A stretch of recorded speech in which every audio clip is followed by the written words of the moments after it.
You wake before dawn, the stink of blood thick on your skin, straw clinging to your back and hair. Your hands ache from yesterday. Truth is, they never really stop hurting. In this medieval survival, you're the butcher, and there's no gentle start to your morning. The first thing you hear isn't birds or church bells, but the slow scrape of your knife on stone. Steel on stone. A sound that means work, hunger, and risk all tangled together. You taste the cold air, sharp with metal and old meat, and your gut knots with a mix of dread and duty. Out there behind the battered door, the market stirs, faces waiting, eyes already measuring you, needing something only you can give. Before your cleaver even leaves the table, you have to ask, will you endure this day, or will it be the day that finally breaks you? The first breath nearly knocks you back. The butcher's den is colder than the outside air, every inch damp, thick with the sharp sting of metal and meat. Your throat tightens. You taste blood before you see it, iron and something sour, almost sweet, almost rotten. Hunger stirs in your gut, but revulsion stirs faster. You scan the carcasses lined up for the day. Pale flesh, streaks of red, fat that glistens in the flickering light. Each slab is a risk. You know a careless cut could bring disease, or worse, spoil your only chance to eat. Sometimes you wonder if the smell itself could undo a person, how it seeps through your clothes, into your hair, settling in the back of your nose where nothing will ever quite wash it out. You remember every moment like this. Every morning when you wonder if today is the day your stomach gives out before your nerves do. Be honest. Have you ever walked into a place where the smell almost sent you running, where something in the air told you to turn back but you had to grit your teeth and push through? If this scene left a scar on your imagination, leave your mark in the comments below. Every survivor's story fuels the next. No time for doubt, because the first task of the day is waiting, and it won't let you keep your hands clean for long. If you ever wondered what courage tastes like, you'll find it right here, halfway between bile and stubborn pride. The work begins before your mind is ready, your body still shivering from the cold. Villagers crowd the doorway, their faces hungry, their eyes already judging your hands. The pressure is real. In medieval survival, you're not just a butcher, you're a lifeline and a target, both at once. The knife in your grip feels heavier than yesterday. You force your fingers to move, slicing through skin that's still warm, peeling back layers with the wet sucking sound of fat separating from muscle. The color is vivid, red, white, yellow. Meat, fat, sinew, all tangled and shining in the half-light. Your hands disappear up to the wrist inside the animal, searching for the slick ropes of intestine, feeling your way through blood and memory. There's no pause for nausea, no gloves, no soap. Only cold water that barely stings and a rag you know is dirtier than your hands. Disgust rises up in you, but there's no time to let it win. You make yourself laugh at the absurdity. Hygiene is just a word people will invent centuries from now. Here, you live by your stomach, or you don't live at all.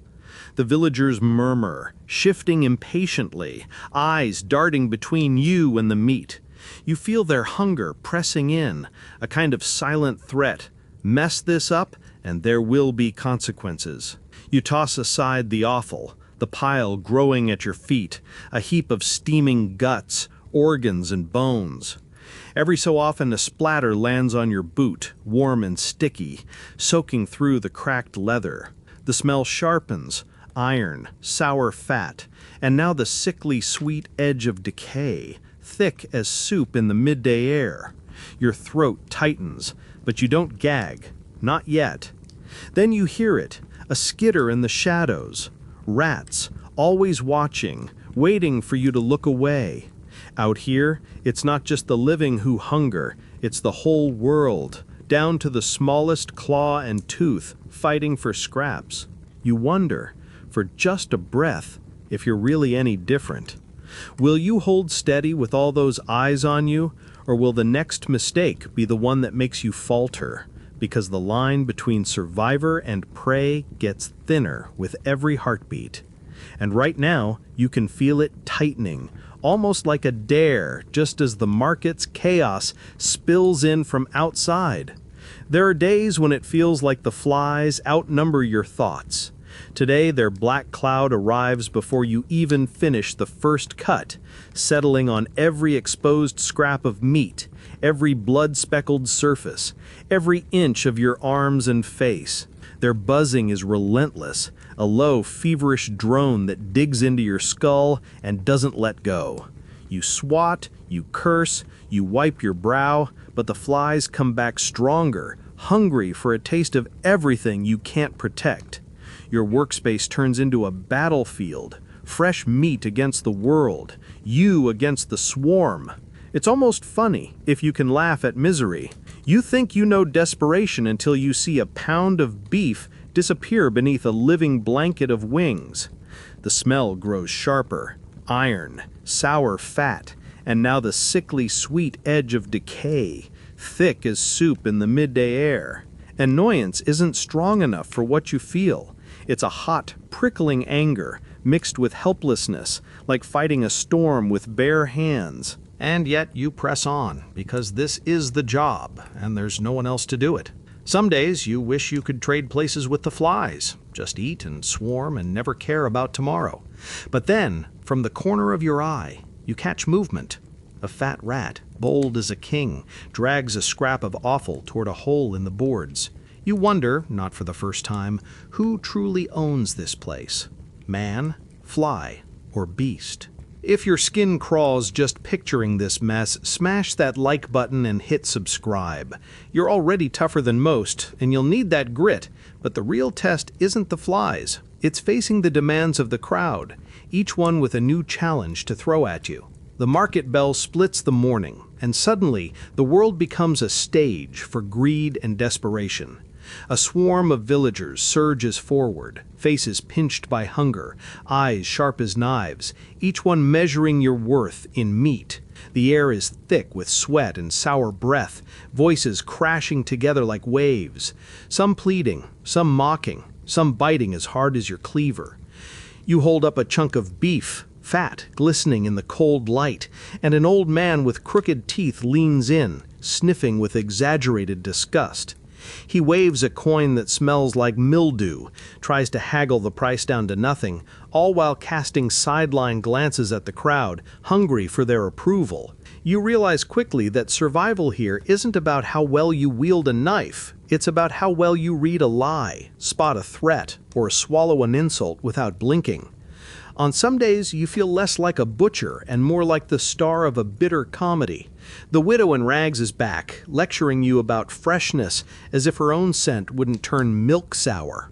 The fishmonger's boy tries to slip in a rotten shilling.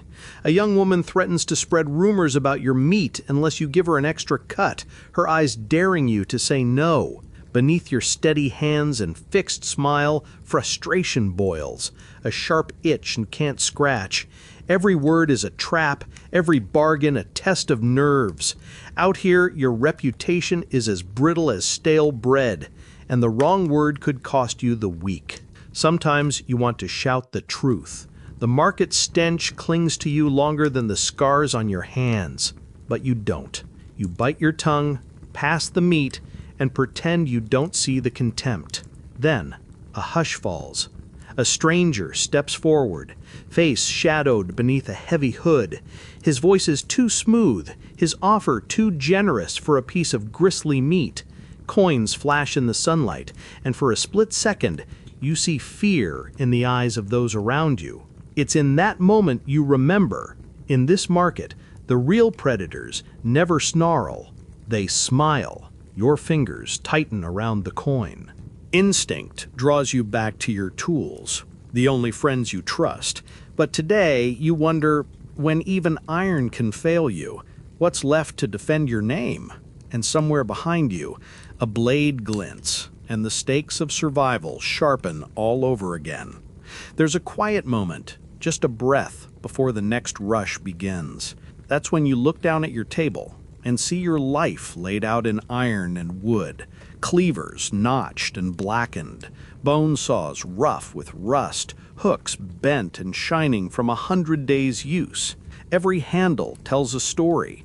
Every stain is a memory. You run your thumb along the blade your father once held, feeling the groove where his grip wore the wood smooth. Pride flickers in your chest. This isn't a kitchen. This is a forge, a battlefield, an altar. Your arsenal is older than half the town. Funny, isn't it? Somewhere, in a bright modern world, a chef polishes a shiny steel, dreaming of a perfect edge. Yet here, you know that fancy metal would snap like a twig before the morning's work was done. Out here, nothing is sterile, nothing is soft. You trust these tools because you have to. They've survived as long as you have. And on rough days, you wonder if you're wearing down faster than the blade. The weight in your hands feels good, solid, but there's always risk. The wrong angle, a slip, and it's your own blood on the table. It makes you careful, sharp, awake. You check each knife by feel, not by sight, learning to trust the calluses more than your eyes. The iron smells faintly of sweat and old smoke, with just a trace of something burnt and bitter you can never quite name. You press the blade to the next slab of meat and feel the pressure, steady and familiar. But today's work will test you in ways that go beyond flesh and bone, because sometimes, in medieval survival, the most dangerous thing isn't the world outside. It's the tool in your own hand and the shadow it casts as the next challenge looms just behind you. There's a moment when the world narrows to just muscle, bone, and the endless rhythm of your own heartbeat, steady, brutal, unending.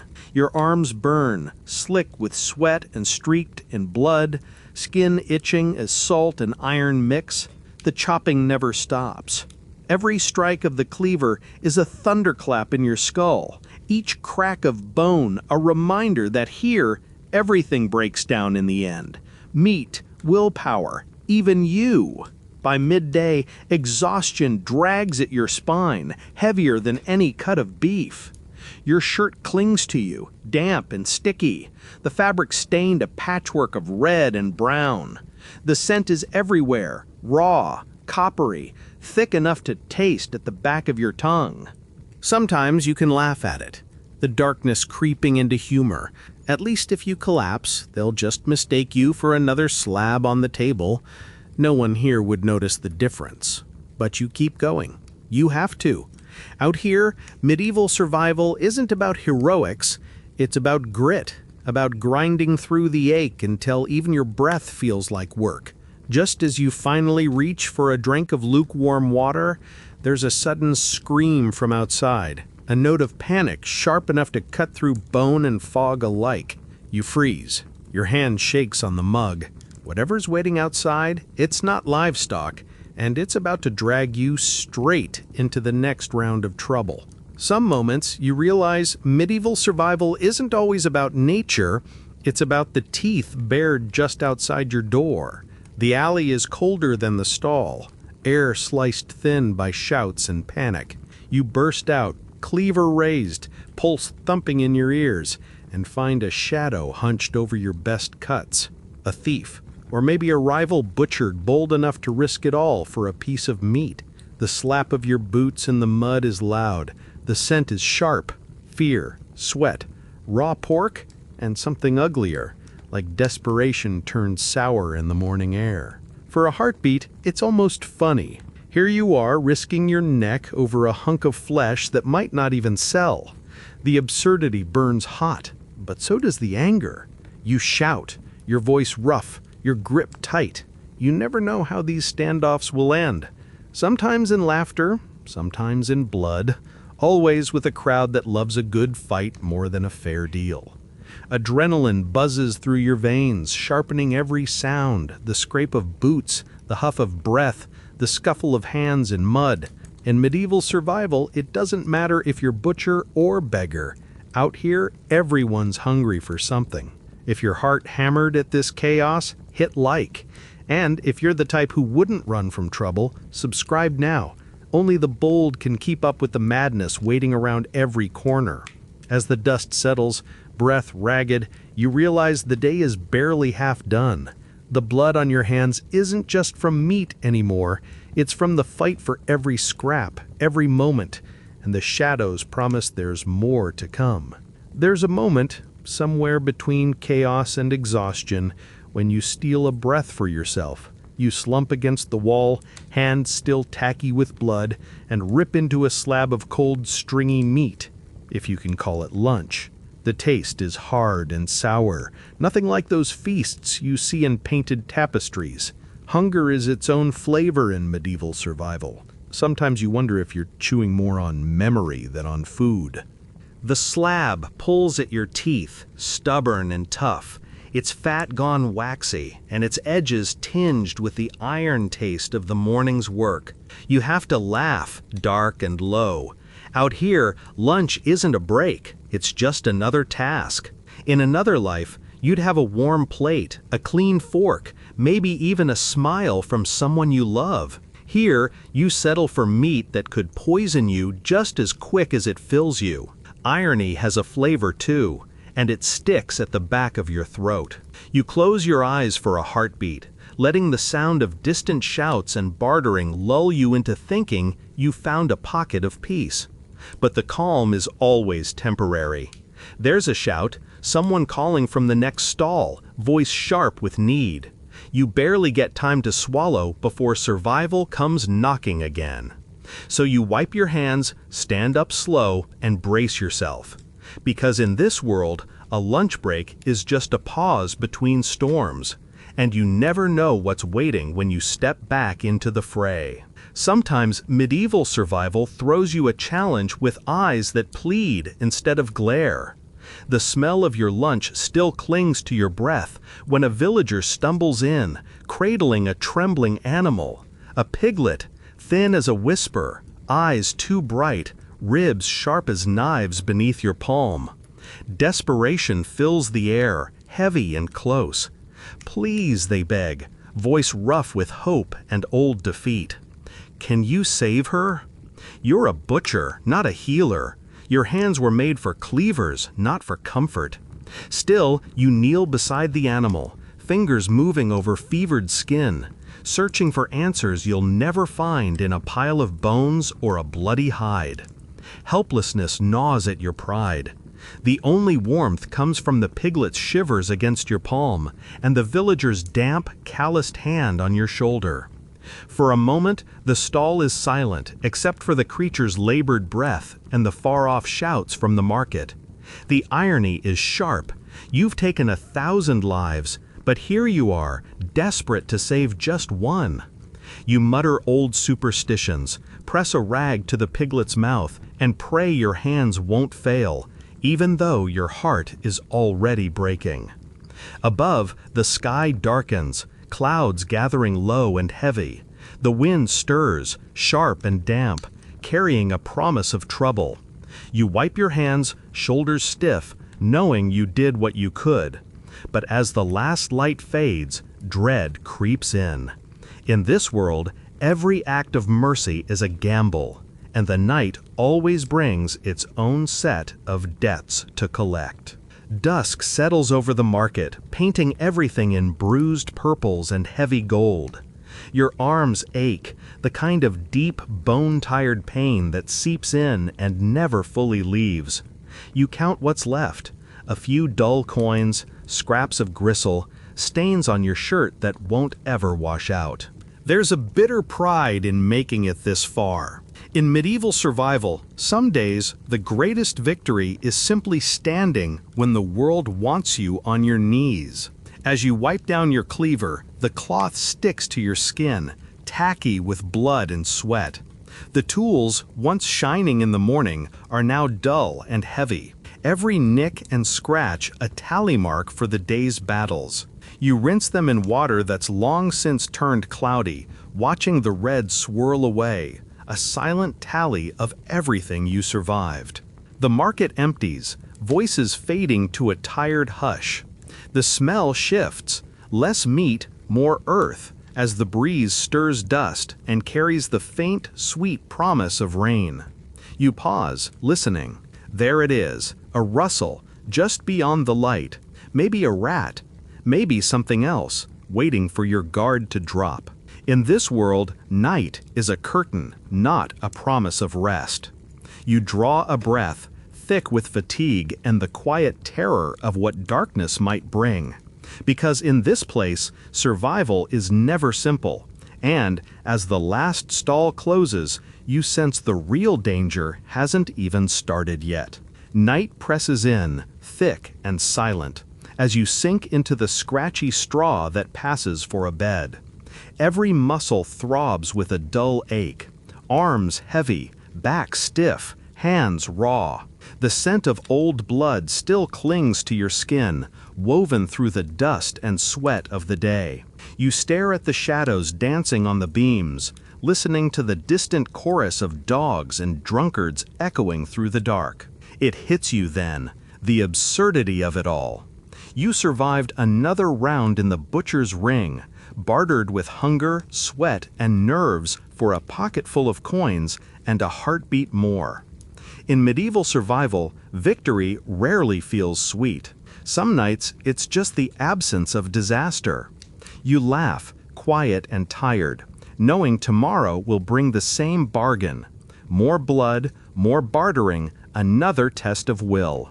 Maybe a touch less fear if luck's on your side. Hope is the rarest cut here. Hard to find, harder to keep, but you hold on to it all the same.